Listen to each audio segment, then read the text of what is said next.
huge headline comes out. The body cam footage of Tyreek Hill's arrest was made public yesterday. A block outside the stadium. You've seen the video now. Tyreek Hill is pulled over for speeding, and he was seen. You see the video of him cuffed on the ground, video of him on the sidewalk, and a police officer comes over and kind of kicks him to the ground, and we're wondering what the hell happened. He was on the phone with Drew Rosenhaus's agent the entire time, and Drew Rosenhaus is giving us statements yesterday saying he's en route to the game, he's going to play, and Tyreek Hill had a big game. Even made fun of his arrest after a big touchdown where he had his hands behind his back. And we're all wondering, okay, let's see what the body cam footage shows. Because this certainly was a really bad optic where here's Tyreek Hill on the ground in handcuffs and then hit by a police officer for likely, and you know what, I thought at the time, I'm going, the officer asked him to sit down, he wouldn't do it. Or they asked him who he wouldn't do it, and that's why he came over and kicked him, which is an awful optic. And now the body cam footage comes out. And you see that there was a big escalation, and it was an unnecessary escalation of the entire process.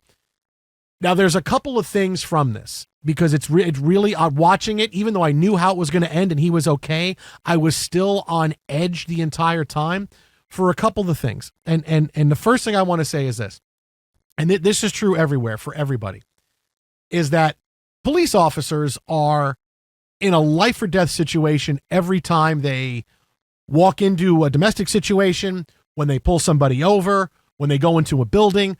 It is a life or death situation, right? I've known a lot of people who've been police officers my entire life, and we have to understand that that's where their minds are there, because if not, things could get really bad. So they are always in a life or death situation. I grew up waiting to hear whether my door, the back door opened. Yeah, because your dad was a cop for how long? Like 30 years? 30 plus years in Chicago. So it's a lot of nights of us laying there waiting, depending on what shift it was.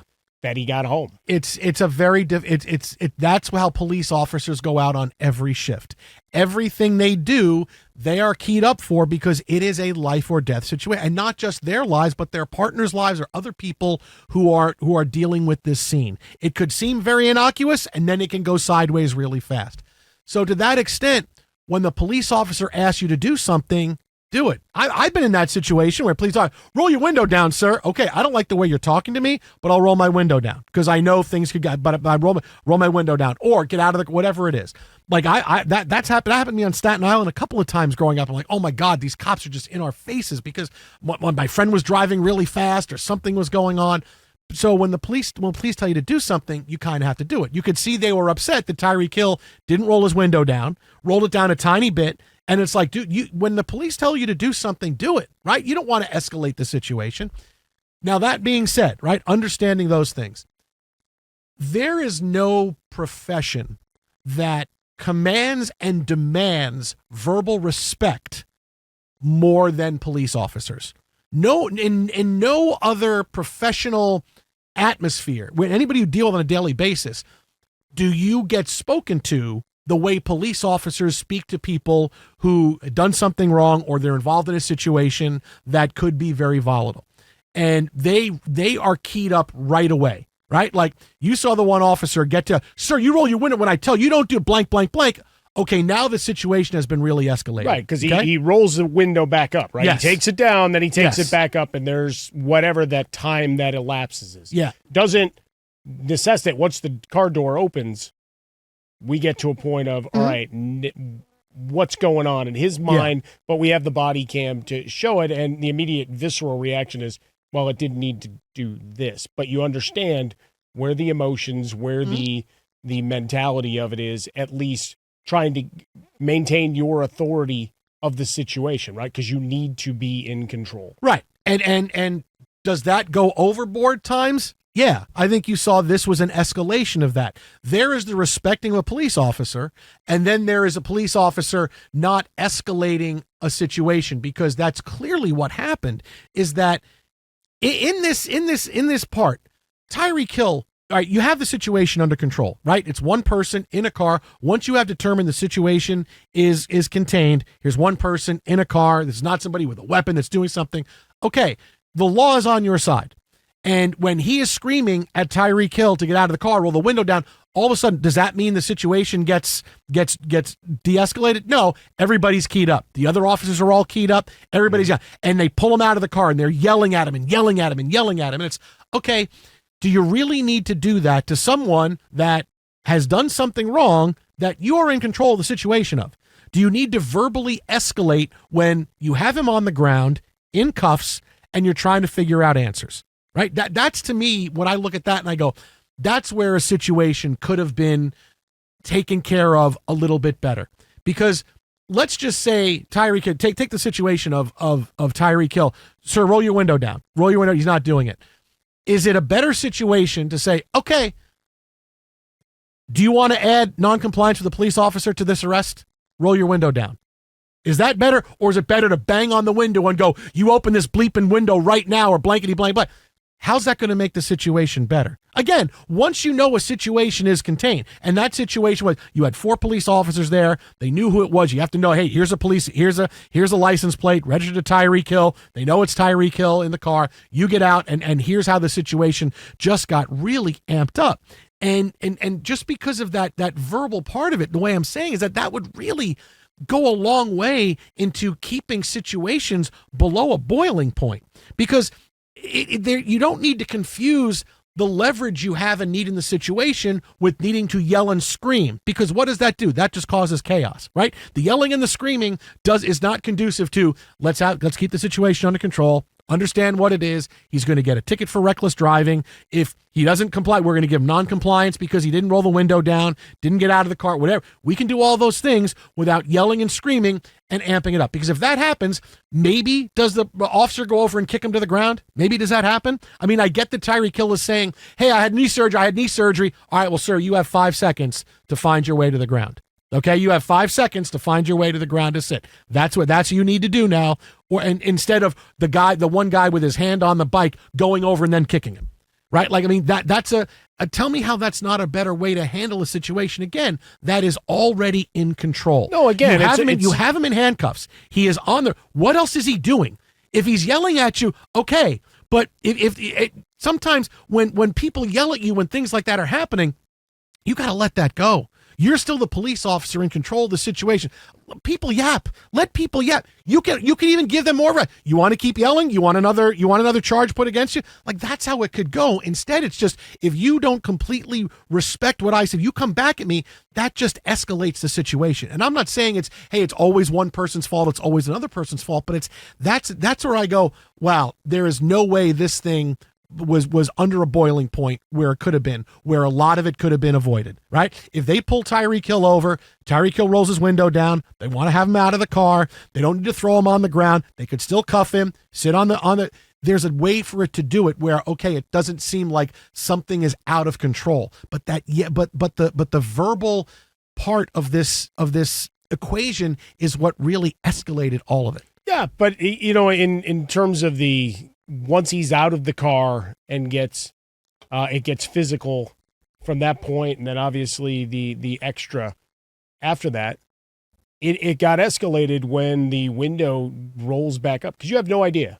Like, just because he's Tyreek Hill, insert any other citizen there. Yeah, you have no idea. Roll that window, but you have no idea what's coming back, right? Yeah. Because he rolled it down. They have an exchange. He rolls it back up. And again, I'm not excusing any of the extra, but just that initial set, and I get it, and I know we talk about it, and we have for many a year, in terms of the frequency with which people get pulled over when you're talking about African Americans and incidences of this, and certainly we've watched it from the moment it happened through right now. You can load up any social media, any news site, plenty of thought pieces and commentary on this. It's an unfortunate, horrible situation. The Dolphins released a statement a little bit early, because you had multiple other players that were there, right? Mm-hmm. Campbell and others who were on the scene. I mean, I knew how it ended, and I was still nervous. Like, I knew how it ended. I was nervous for Campbell. But it's like, the end. You know the end game, but you want to see. This is one of those instances. Like, all right, let me see the footage from the front. Right. All right, I saw the touchdown. How did the play develop? Kind of thing. Mm-hmm. To use the analogy back into football, and here it ramps up, and you see how agitated the officer gets immediately when that window went back up. Unnecessarily, right? And look, for Tyreek Hill, all of that was extra and unnecessary, and they'll figure it out. Administrative leaves, firings, whatever comes out of it in the investigation. I'm surprised the full body cam came out as quickly as it did. I was waiting for the full body cam to not be available. Because we get this immediately from the motorcycle rolling up. Yep. Right? That I wasn't anticipating that we would see either the full video or any video for that matter, that because we had all of those, the people that were on site who became citizen journalists and breaking it down and posting it. But just another horrible incident. And, for all of us, whatever our professions, always the question of de-escalation and best paths. And, to the point you made originally, you have no idea what you're walking into or what the situation. It doesn't matter how fancy a car it is. Doesn't matter the bank account or the celebrity there inside. If you've got to go into an active situation like that, it's going to get amped up. And if you feel disrespected, guess what? It's going to amp up again. And then we see it from once that door opens where it gets, it definitely is over and extra. And I don't think there's any disputing that if you're a rational human being. Yeah, look, the de-escalation verbally would help so many situations, right? It would help them. But like I said, that's, hey, we're in charge of this physically, and we're in charge of this. What we say, you shut up and you listen and you say, yes, sir. That's something where, hey, I don't know how that goes anymore. Right. And that's a tough one. And evolving with the situation is something that, wow, at some point after it's all set up, you realize, okay, we're the police officers. What do we have here? We've pulled over Tyreek Hill, who was speeding in some way and didn't do what we wanted him to do. We got him out of the car. We cuffed him. He's sitting here on the sidewalk. We have to know that this situation now is different because there's people walking by, cell phones are out, his teammates are stopping by. This is Tyreek Hill. At some point, this is Tyreek Hill. This is a wide receiver for the Dolphins. And whatever happened before, that this is not going to come out well for you when this goes out on social media because people are going to see it. And before they get any explanation, everybody's going to have rushed to a judgment of, boy, look at this. Here's Tyreek Hill on the ground, and here's Tyreek Hill getting kicked by a police officer. Before anything comes out, those are the first two images. And now, whatever you want to say, what happened, where Tyreek Hill didn't listen to you, where you caught, you're coming from a huge area disadvantage because you didn't evolve with the situation of this is not just some dude you pulled over and he was mouthy and this is Tyreek Hill. Let's understand where we're at. Understand we're a block from the Dolphin Stadium. People are walking to the game. His teammates have pulled over. Let's be cool and let's do the right thing. And instead, look at where this came from. The first two images that everybody saw, top to bottom, him on the ground and him getting kicked to the ground by the people driving by with their phones. So I mean, I just think there needs to be. I don't know that it's a training because everybody jumps to these be more training. But it should be in situations. It's evolve with it and get that maybe certain things that you need to do in the very beginning of a situation, you can pull back from. Once it is contained, I don't have to worry. There's nobody else in the car. There's nobody with a weapon. Okay, this is contained. Now let's do things. Let's de-escalate and let's do things a little bit. Let's take the temperature down and we finish this the way we should. And if that happened more, then we'd have way less situations like this. But that needs to be more of a thinking way of, okay, when we show up, we have to do things a little bit differently on both sides, right? Because I said, look, cops need to do it differently, de-escalation. When the cops ask you to do something, you kind of have to do it. I know you don't want to, you don't like that, but how is that going to make it better if you are not going to listen to the police officers? Those things need to happen. And that's the worst part is that this was something that could have been completely avoided. It could have been completely avoided. And that's the shame. And this has come up as a really big thing when it could have been, hey, he got pulled over for speeding, but he's playing in the game. Okay, That's your story. But instead it's this, and now it's full of fire and brimstone and all through it and both sides, and it was completely avoidable. No, 100%. And certainly the fact that we've got a full video of it that's now been made available, it answers a lot of those questions, right? Because, again, we saw the end game of it through the initial passers-by video. We heard the accounts in the post-game from Tyreek Hill and Calais Campbell and others, Drew Rosenhaus and everybody making their statements. But then you get the video because you're trying to find out what went from point A to B to get us from B to C. And now we have that. It's like, well, what did it justify? Did it not? Mm-hmm. Is it incongruous? And the answer is yes, right? Like without a doubt. So again, all these are horrible learning pieces for everybody in terms of civility, de-escalation processes, and the reminder that no matter how many simulations you go through with anything, right? Whatever training you do for your jobs out there, if you're a first responder and you're working, as a police officer or in security, whatever, we're with you.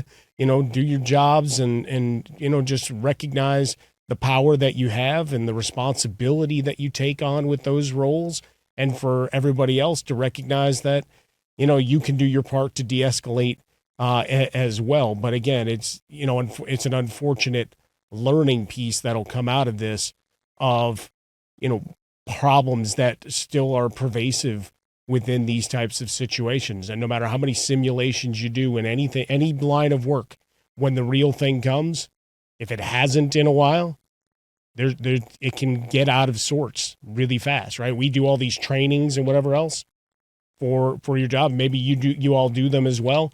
If all of a sudden there's a fire in the building, is everybody going back to steps 1 through 15 that they learned? Very quick, probably not. Very, very quietly walk to the thing. No, it's I'm throwing a chair through a window. Right, I'm grabbing out. what I need to and I'm getting out. Right, it's all of those kind of things.